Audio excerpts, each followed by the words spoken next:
এটা ডিসকভার 100 মোটরসাইকেলের ইঞ্জিন। হয়তো ইঞ্জিনটা বেশ কয়েকবার খোলা হয়েছে।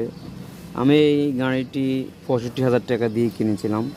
তো কেনার পরে আমি যা কয়দিন চালিয়েছি 15 থেকে 20 দিন, ইঞ্জিনের কোনো সমস্যা আমি পাই নাই। আমি মেকানিক দেখিয়েছি যে ইঞ্জিনে কোনো সমস্যা আছে কিনা বলেন, তারা বলছে না, ইঞ্জিনে কোনো সমস্যা নেই।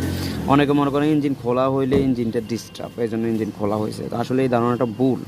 ইঞ্জিন যদি খোলা হয় তাহলে যে ডিস্টার্বটা থাকে সেটা সলভ করার জন্য খোলা হয়, তাহলে ইঞ্জিন খোলার পরে আর সমস্যাটা থাকে না, ওটা ঠিক করা হয়। কিন্তু ইনটেক ইঞ্জিন দেখে কেউ যদি মোটরসাইকেল কিনে তাহলে সে ভুল করবে, কারণ মোটরসাইকেলটা কদিন চাল লাইলে বোঝা যায় আসলে ইঞ্জিনে কোনো সমস্যা আছে কিনা।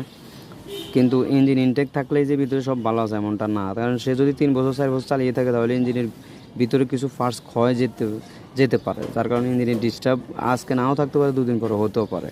তার জন্য খুলে যদি ইঞ্জিনটাকে কাজ করানো হয় তাহলে ইঞ্জিনটা ভালো হয়।